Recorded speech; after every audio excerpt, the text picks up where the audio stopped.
عرض سلام و احترام دارم خدمت تمام دوستایی که این بحث را میشنون. یک سری مسائل در این روزا اتفاق افتاده.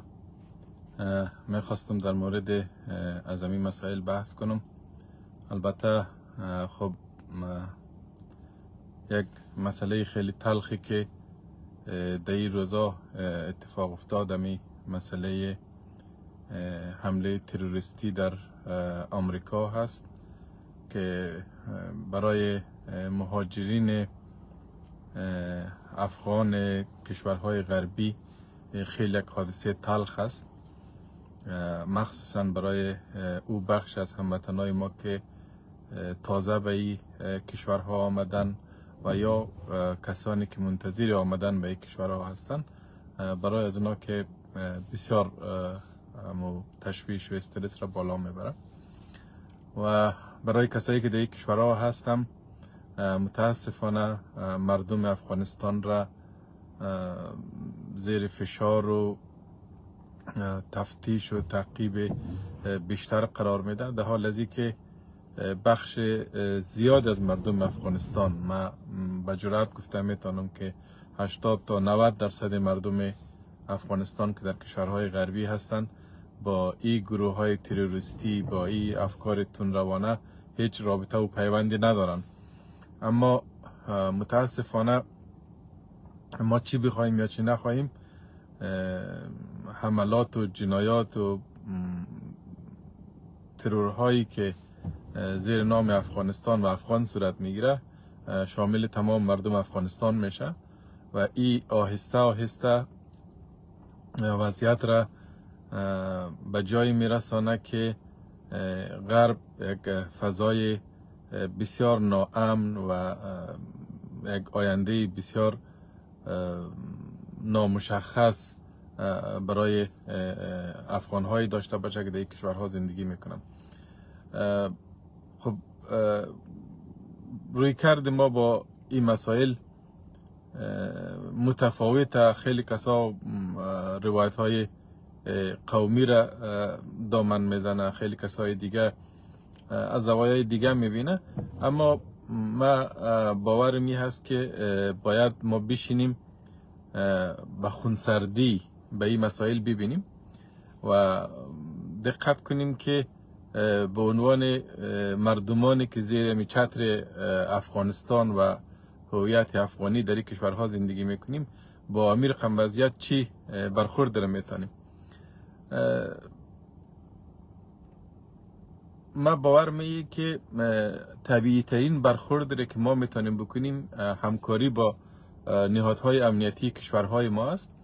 اگر کسی میبینیم که در مسیر غلط روان است، اگر احساس میکنیم کسی از افغانستان هست که ما میشناسیم امکان داره برای از این کشورها مشکل ایجاد کنه و به تبعش منافع ما را، جایگاه ما را، بچه ما را در این کشورها آسیب بزنه، بهترین راهش مراجعه به نهادهای قانونی و امنیتی از این کشورها هست.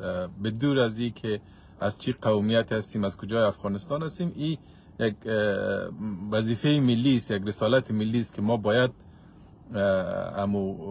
فضای زندگی خود را، منافع خود را امن بسازیم و نگذاریم که اگه آدم دیوانه تروریست که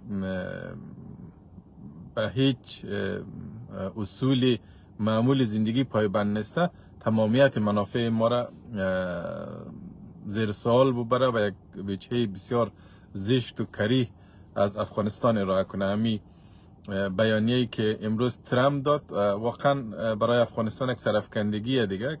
اشاره کرد که آدم از افغانستان است و بعد تعریف را که برای افغانستان استفاده کرد سوراخ جهنم، یعنی خیلی تعبیر زشتیه دیگه که یعنی افغانستان را ترامپ به عنوان سوراخ جهنم میبینه و باید این در رسانه ها از یک بلندگوی جهانی به این شکل نشر میشه. بعد تصور کنین که فردا اولادای ما یا خود ما یک جای میریم، ما میگیم ما افغان هستیم، ما از افغانستان هستیم، بعد واکنش ها چی است، چی فضایی، چی روی کردی، چی برخوردی با ما صورت میگیره. پیش زمینه از که ما چطور به اینجا رسیدیم هم متاسفانه همو عقب ماندگی وحشتناک ما هست.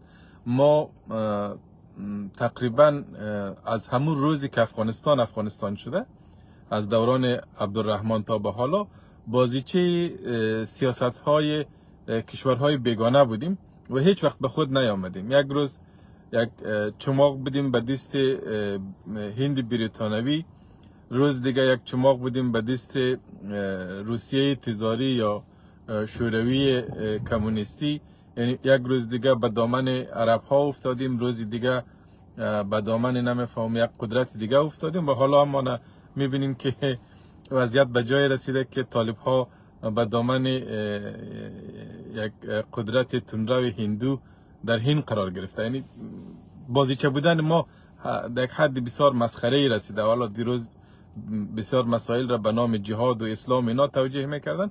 من نمیفهم که امروز بازیچه شدن به دست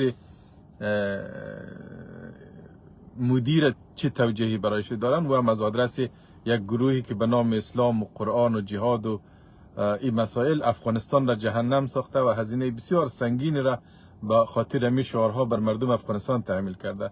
دیروز که جامعه جهانی در افغانستان حضور داشت و واقعیتش هیچ حضور تجاوزگرایانه هم نداشت، خب در پی و در صدد کمک به مردم افغانستان بودن. اینمینا با انتحاری، با نمیفهمم جهاد علیه کفار هر جنایت را انجام دادن، ولی امروز اینمی کسا خودشان رفته در دامن مودی پناه برده و از او آدرس میخواه نمیفهم جهاد در کشور دیگر رهبری کنه. بر ساعت بگذاریم. گپ ما ایه که ما به اینمی تبدیل شدن به یک ملت تروریست، تبدیل شدن به یک ملت مجاهد، تبدیل شدن به یک کشوری که وضعیت چه میبینیم در افغانستان، در این وضعیت ملا هیبت الله چی است، ما چطور به اینجا رسیدیم؟ اگه شما برگردین که چطور مدارس دینی دامن زده شد، چطور گروه های جهادی ساخته شد، چطور لشکری مجاهد در برابر جلوگیری از گسترش کمونیسم خلق شد، میبینیم تمامش سیاست های قدرت ها بود.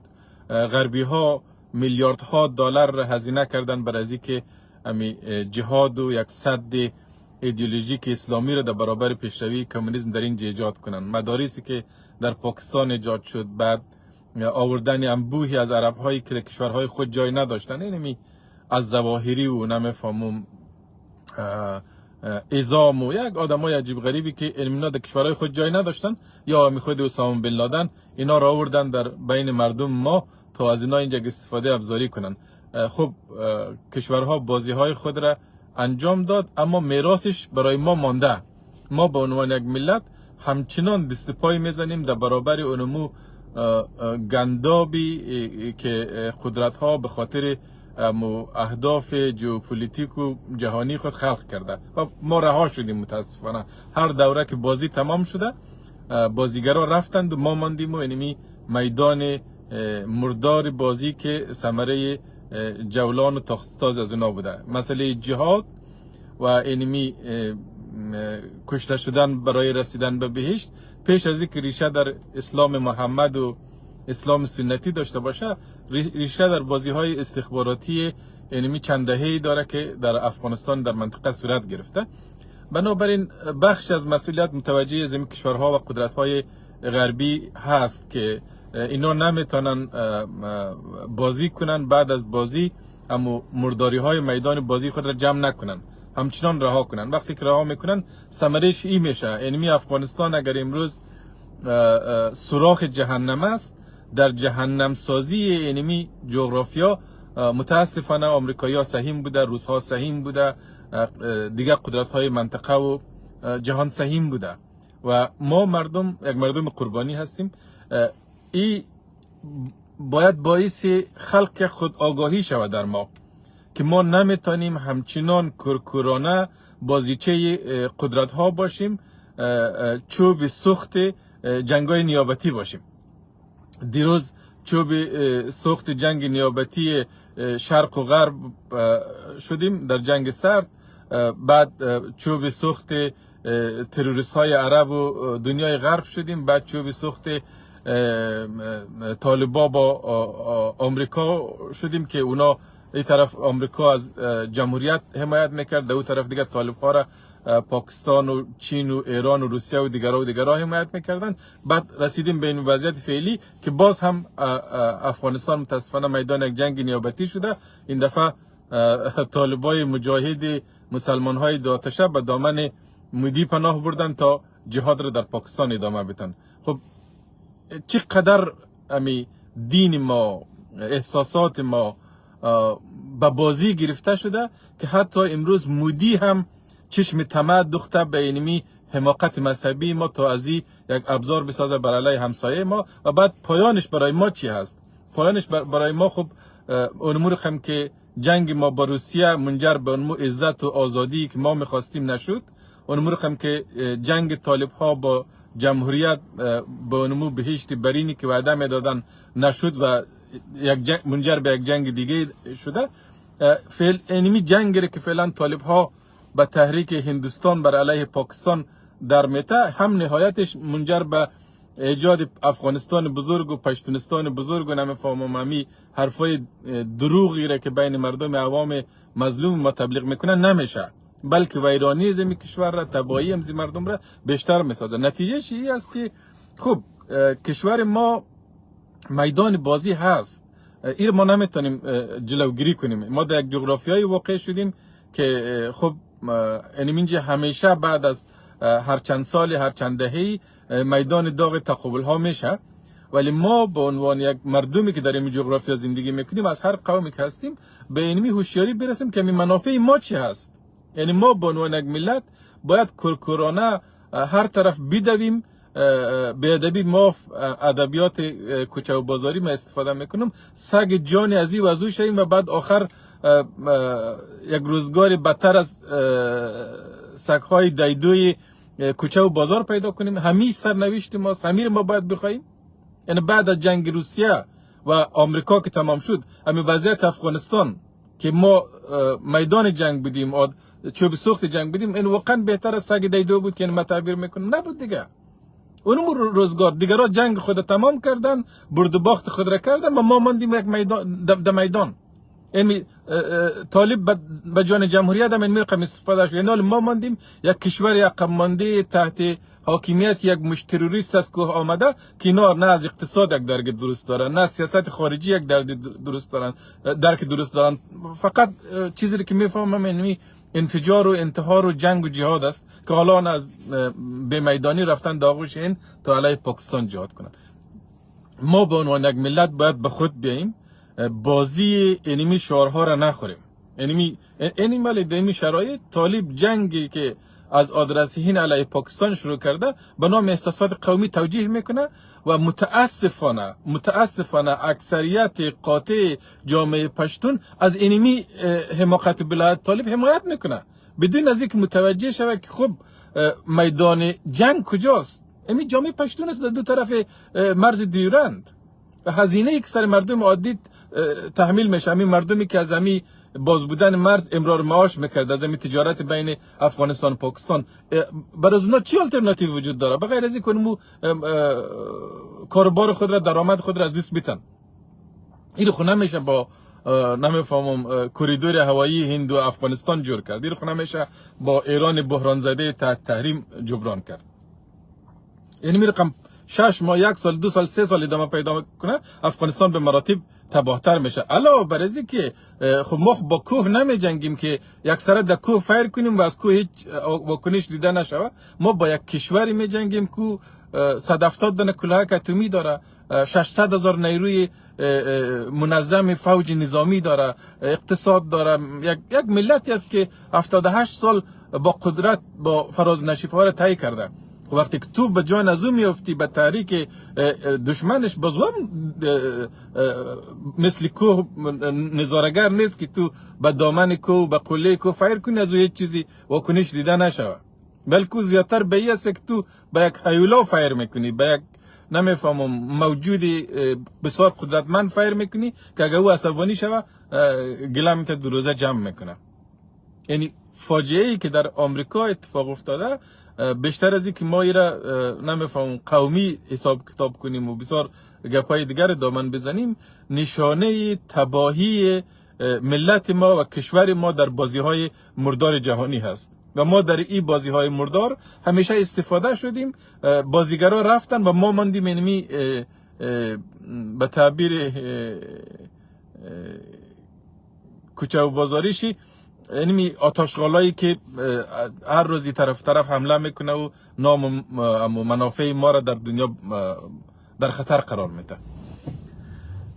به هر صورت ما خلاصه گپ اینی است که به خود بیاییم، وگرنه اینمی جهان عرصه بسیار تنگ برای ما میشه و در افغانستان هم تباهی و بدبختی ما روز به روز بیشتر میشه. در اینمی بستری که روان هستیم، نه پشتون به سعادت میرسه، نه تاجیک و هزاره و ازبک، بلکه همه ما بر یک کشتی شکسته روان هستیم و هر روز با دست خود این کشتی را شکسته ترم میسازیم و در نهایت به صورت بسیار وحشتناک و تباه شده غرق میشیم. یعنی رفتار ملی ما طوری هست که هم کشور خود را تباه و دربدر کردیم، جهنم ساختیم به تعبیر ترامپ، و هم در دنیا دیگه ما جای نداریم. یعنی در دنیا به عنوان یک مردم وحشی بدنام غیر قابل تحمل شناخته میشیم و دنیا حق هم داره. یعنی ما خود را جای جهان قرار بدیم، صاحب از این کشورها، و بعد اینمی هموطنای خود را به عنوان مردم بیگانه ببینیم و بعد ببینیم که تصور چی است. یک آدم احمق را آوردن در آمریکا با 5 فرزند و یک همسر، بعد مرتکب این رقم جنایت شده. آدم ایران میمانه که امی تو آدمی که جهاد میکنی یا بعدی که میکنی، حالا خب امی دیگه مسائل خیش نسنجیدی، اما سرنوشت 5 اولاد خود سنجیدی؟ تو یعنی بر علیه امریکا جهاد کردی، امی زن و 5 فرزند امیال اختیار کی است؟ کی همونا رو تربیت میکنه؟ کی همونا رو سبا اونان میته؟ یعنی درک ما از غیرت بسیار یک چیز مسخره است. تو چی رقم غیرت داری؟ چی رقم حساب کتاب داری؟ با می جنایت احمقانه که تو انجام دادی که امی ترامپ تعبیر حیوان را داره، میگه امی حیوانی که می کار را کرده، ما مطمئن باشید که کار میکنیم که امو شدیدترین مجازات متوجه ازی شود. این واقعا یک حیوان است. یعنی تو چی رقم حساب کتاب کردی؟ امی یک ذره عقل اگر در وجود تو باشه، تو اصلا افغانستان در موردش چش فکر نمیکردی، امی جامعه مهاجرین در موردش فکر نمیکردی، در مورد امو 5 اولاد امو زن خود باید فکر میکردی. نه تو بسیار خود را حتما غیرتمند میگیری. خود افغانستان در کنار امی بحث قوم وحشی و قوم متمدن، امی قوم با غیرت و اقوام بی غیرت هم بسیار یک بحث پررنگ است دیگه. نه امی تو به عنوان یک آدم از قوم غیرتمند تو چی تدبیر سنجیدی برای از 5 اولاد خود؟ تو چی تدبیر سنجیدی برای از زن بیوی خود؟ هیچی. هم خود را تباه کردی، هم اونا را تباه کردی و هم یک نام بد به آدرس وطن و مردم کشور خود ماندی. و دستاورد تو چی است؟ خب ممکن توی احمق فکر کنی که غازی شدی یا جهاد کردی میری بهشت. این واقعا چی بگیم دیگه؟ اینمی خرافات را به ذهن ازی مردم کرده تا این مردم را به تعبیر ترامپ حیوان بازه و استفاده شدن. و امروز آن میبینیم که مثل حیوانات بیعقل و هوش و گوش ما زده روان هستیم. یک روز در آغوش چین هستیم، روز دیگه در آغوش پاکستان هستیم، فردایش در آغوش پوتین هستیم و آخرم در آغوش مودی هستی که از آدرس هندویزم تندروی مودی تو جهاد میکنی. یعنی جهالت تا اینی حد، حماقت تا اینی حد دیگه. ما مخاطبم امو روشنفکرای جامعه پشتون هم است که به خود بیاین، سراغ مردم خود برین، به این طبل نادانی دیگه نکوبید. بیشتر از این نه افغانستان را تباه بسازید، نه مردم شریف و مظلوم و عوام پشتون را در سوی مرز تباه بسازین. حماقت را بس کنین. اگر با اینمی کارها به جای میرسیدین، تا حالا باید میرسیدین دیگه.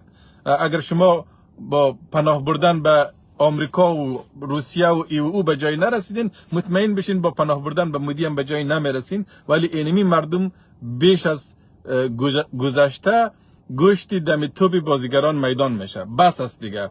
بیاییم سر منافع خود بسنجیم، سود زیان خود بسنجیم، یعنی میره حساب کتاب کنیم که ما یک همسایه قدرتمندی به نام پاکستان داریم، او منافع غیر قابل انکار در اینمی جغرافیا داره و به اینمی نتیجه برسیم که دشمنی با اینمی به نفع ما نیست. چرا بدون حساب کتاب مثل از امی احمقی که در آمریکا، امی به تعبیر ترامپ امی حیوانی که در آمریکا امی جنایت را کرده، چرا هیچ حساب کتاب نمیکنیم که خب ما مثل حیوان رفتار میکنیم واقعا؟ یعنی یک جنگ را آغاز میکنیم که پیشاپیش میفهمیم که در این جنگ ما چانس برد نداریم، یک دشمنی را دامن میزنیم که پیشاپیش میفهمیم که در این دشمنی هیچ توان برد ما نداریم. بعد توجیهش یعنی میگه که این غیرت است، این نمیفهم مبارزه به خاطر ناموس است، ای است، او است. بعد آخرش سعی میکنی که هم ناموست برباد شده، هم غیرتت برباد شده، همه چیز. مثل این احمقی که در آمریکا همو کار را کرده، هم ناموس شمالی به متعبیر قبیلوی در کجاست؟ هم 5 دانه اولاد شمال در کجاست؟ این با می کار خود ناموس خود حفظ کرده. اینو پیش خود فکر کنیم دیگه. اینمی مشت نمونه خروار است. یعنی شما اگر فکر میکنین که جنگ با پاکستان باعث بهتر شدن وضعیت افغانستان و وطن و ناموس شما میشه، بسیار اشتباه میکنین. من براتون قول میتونم که بعد امضای تقابل هم پشتون ضعیفتر است و هم افغانستان ضعیفتر است. هم جامعه پشتون فقیرتر و ویرانتر شده و هم افغانستان. تمام تجربه 1.5 قرن ما اینمی است دیگه. 3 قرن تجربه ما اینمی کوچکتر شدن بوده تا به وضعیت امروز رساندیم دیگه.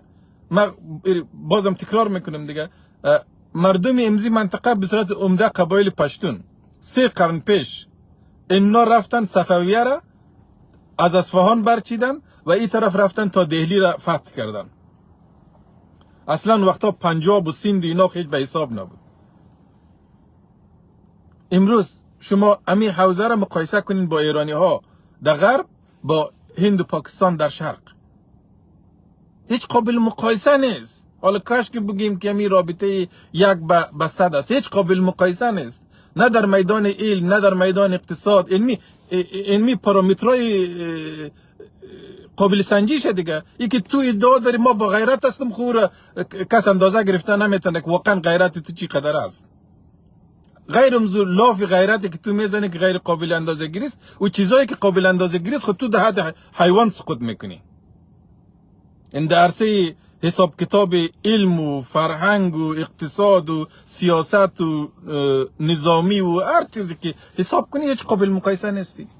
خب همین باید یک ملت را، یک مردم را به خود بیاره یا نه؟ که برادر ما خب مسیر را غلط میریم.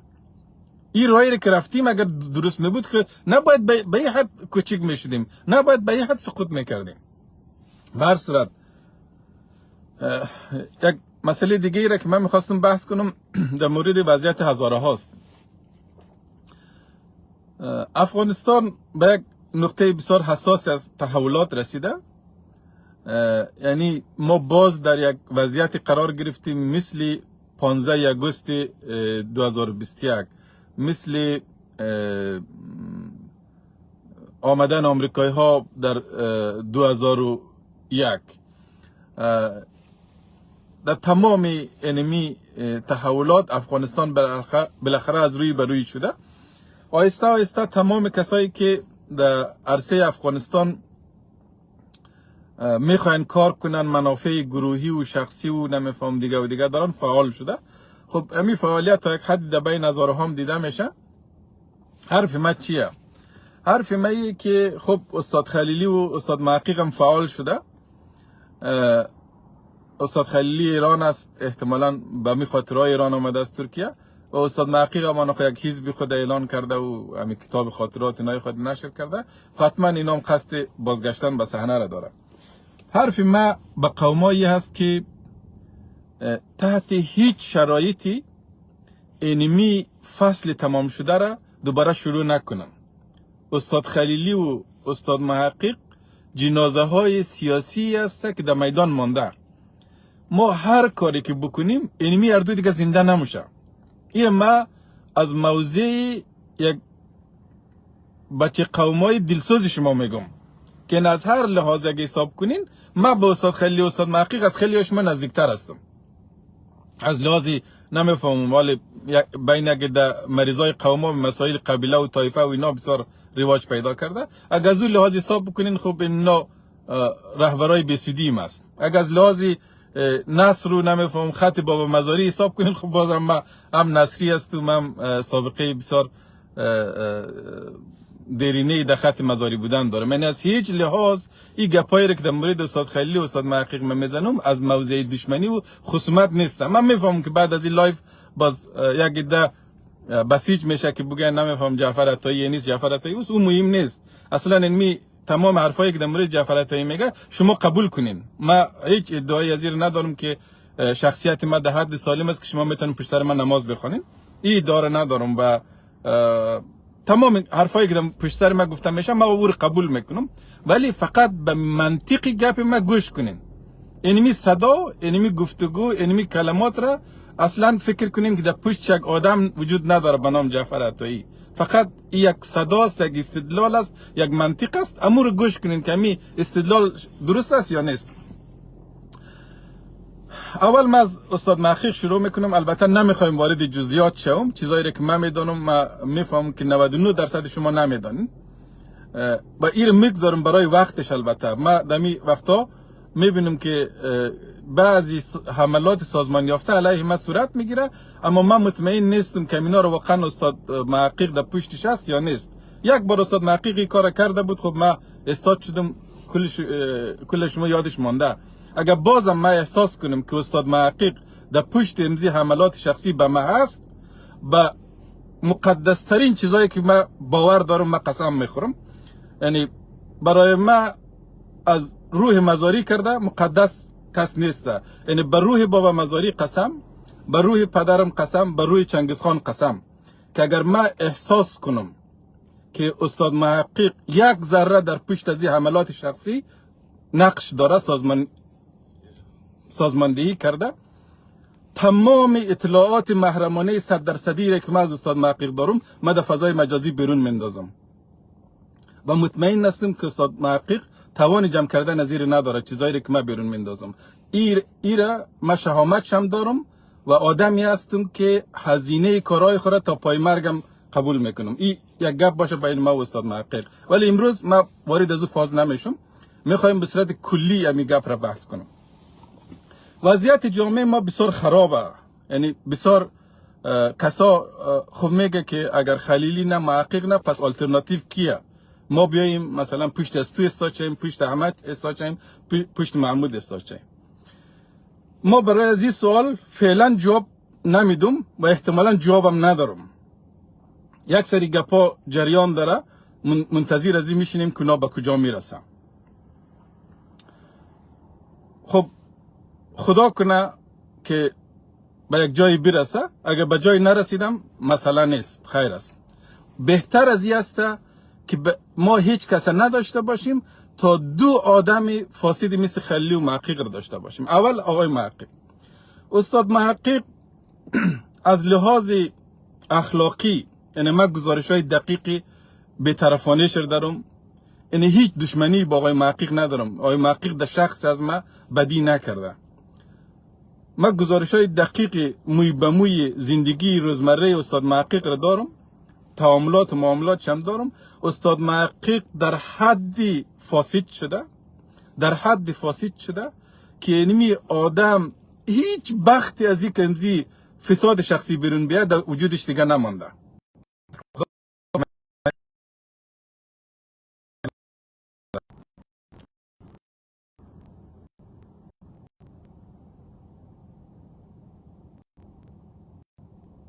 دوستا صدای ماست یا صدا غلط قطع شده؟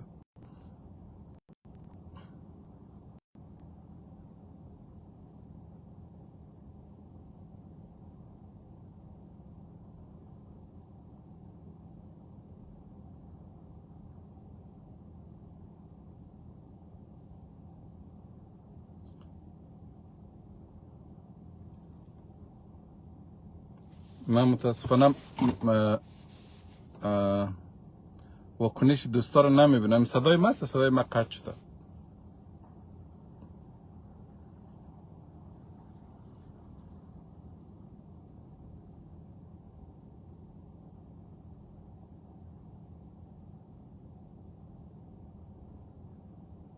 صدا است. بسیار خوب.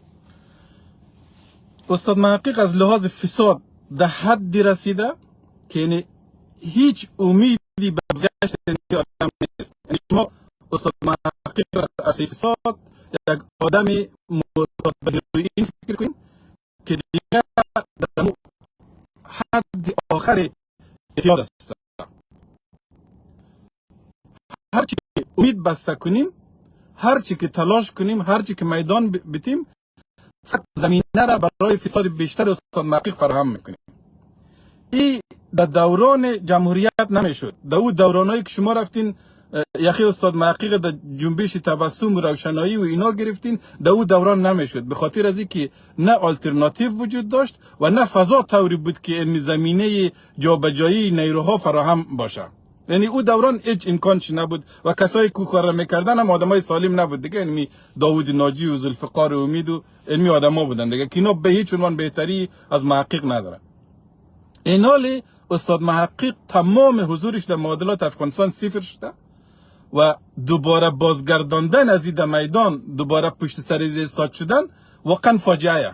این جامعه هزاره دیگه نباید علمی کار را بکنه. یک مسئله دیگه، مثلا من خودم همیشه در مورد استاد محقق کسای دیگه این رقم حساب کتاب داشتیم که خب اینمی آدما آدرسای جامعه ما هسته، اگر اینا حذف شوه دیگه زمینه تعامل جامعه هزاره با حلقات قدرت قطع میشه، چی در سطح ملی چی در سطح منطقوی. اما اینالی اونمو ملاحظه هم از بین رفته. سر استاد محقق نه پاکستانی ها حساب میکنه، نه ایرانی ها حساب میکنه و نه گروه های مؤثری که در بازی افغانستان است حساب میکنه، چون همه متوجه از این شده که آدم دنبال خرج خانه خود است. هیچ کاری مؤثر از دیست از این نمیه. به می خاطر نه ایرانی ها سراغ از این میره نه پاکستانی ها. و با کنار گذاشتن استاد محقق شما هیچ چیز را از دیست نمیدین. اما با استاد شدن در پشت استاد محقق زمینه حضور بیمار و کج و معوج یک رهبر سیاسی را شما فراهم میکنین. مثل از که یک آدم مرده او در حال مرگه، نه مومره نه زنده، اما خب اونمو خانواده، اونمو قریه، اونمو جامعه در غم گرفتاره دیگه.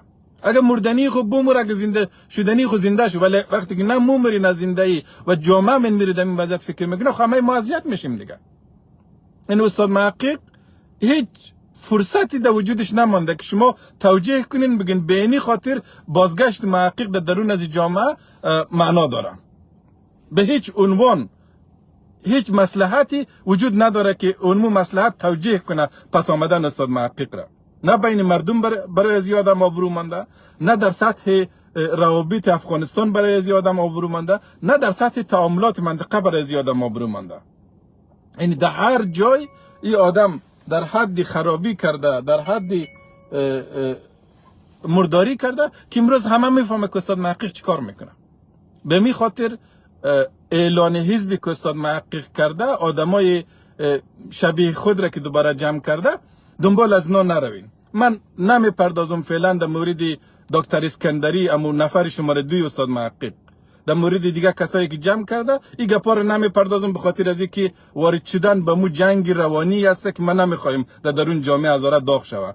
ولی اگر این استاد محقق مجموعش بخواد، ما وارد از او فازم میشم. باز ما موی به موی توضیح میتونم که اسکندری کی هست، از کجا به کجا امروز رسیده. در مورد بسیار از مسائل اتفاقای بزرگ زندگی استاد محقق که در این سالا افتاده، باز ما یک توضیح دیگه دارم برای شما.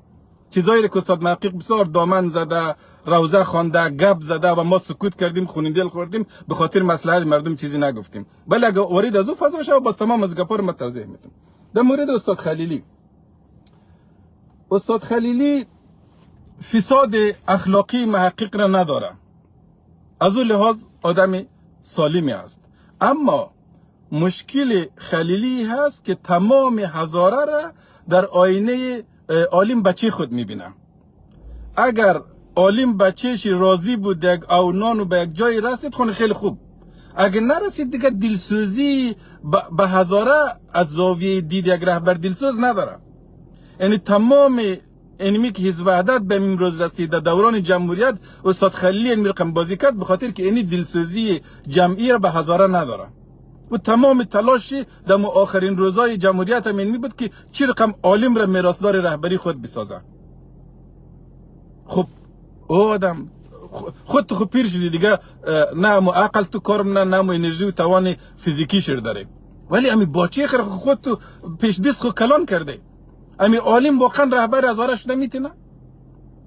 اما از لحاظ فکری هم توانایی داره، از لحاظ شخصیت و اخلاق هم توانایی داره، از لحاظ درک مسائل سیاسی و نظامی اما آمادگی داره. در وجود عالم خلیلی تو چی میبینی که تمام انرژی و اما توان خود را سر از او هزینه کرده که بعد از من عالم رهبر شوه؟ این میال استاد خلیلی در مو موضوع هستم. ولی در مورد استاد خلیلی یک گپ را من میگم که من در مورد از او مطمئن نیستم. ایران رفتن استاد خلیلی و ای که بازی ایرانی ها در گام بعدی چی است یک مسئله است که در موردش من خبر ندارم. اگر در او قسمت یک اتفاق بیفته شاید که خلیلی را آدم بیتانه برای شک مصلحت بیتراشه که خب به خاطر اینی مسئله بودن اینزی آدم ضروره، چیزی که در مورد محقق وجود نداره. ولی من مطمئن نیستم که ایرانی ها روی ازی سرمایه گذاری میکنه نمیکنه، مردم ما در برنامه کلان ایرانی ها جایگاهی داره یا نداره او یک گپ دیگه. یعنی فقط یک مسئله در مورد استاد خلیلی هنوز گنگه که ایرانی ها با می آدم چیکار داره، امی سفرش به ایران به خواسته ایران است یا که خودش سفر رفته که بخواد اونجا کاری بکنه. اینمی مسئله اگه نباشه استاد خلیلی هم دیگه بازگشتنش در درون از مردم هیچ زمینه نداره. آقای دانش خیلی جای بس نیست. اگر آقای دانش بخت بازگشتن در بین از مردم را داشته باشه جعفر عطایی هم داره دیگه، ما نگران از اون نیم، او جای نگرانی نداره. ولی اینمی دو آدم بحثش اینمی هسته که زمینه بازگشت از هر دو را به درون جامعه فراهم نکنین، پای علم از هر دو دیگه سینه نزنین، توجیه نداره. یک وقتی میگفتین که نه خیر الموجودین، اما اینمال در مورد خلیلی خیلی مقاطع گفته نمیتونم، اما در مورد محقق اگر تعبیری استفاده شود اون نه تنها اینمال خیر الموجودین بلکه مفسد الموجودین، این از او کرده آدم فاسد اینمال در درون جامعه هزاره وجود نداره. این ما ایره از موضعی از این میگم که هیچ خصومت شخصی با استاد محقق ندارم، ولی به عنوان یک آدمی که سرنوشت هزاره، عزت هزاره، آینده هزاره برای من مهم است، من امروز این منافع شخصی و تمام روابط خود قربانی امضا میکنم، صدای خود بلند کنم. گام بعدی چیه؟ گام بعدی را باید منتظر بشینیم که از درون از جامعه چی بیرون میاد. ولی دلسوزای از مردم، کسایی که آمادگی از این داره که در وقتهای حساس و سرنوشت ساز فداکاری کنه، خودگذری کنه، ما دعوت می اینیه که به میدان بیایید، به میدان بیایید بدون از اینکه نام و نشان شما چی میشه، بدون از اینکه از لحاظ شخصی به شما چی میرسه، به خاطر افغانستان، به خاطر ملت افغان، به خاطر قوم هزاره، به خاطر هر چیزی که باور دارین به میدان بیاین. در کنار هم دیگه با خودگذری، با دلسوزی به این مردم ما میتونیم کار کنیم، ما میتونیم به یک آینده بهتر امیدوار باشیم. ولی او مهره های سوخته را، او راه های رفته را دیگه نباید بریم. گپ من اینی بود دیگه. از این که بحث مرا گوش کردین بسیار زیاد تشکر. بعد از این شاید بیشتر بیاییم در این موارد گپ بزنیم، بیشتر فضا را یک مقدار بحث کنیم.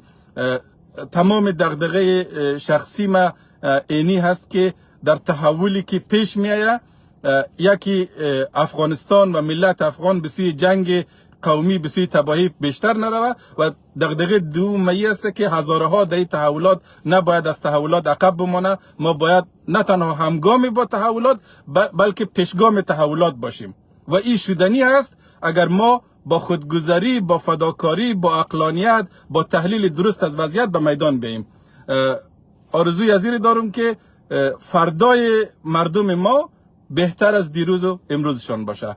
موفق باشیم.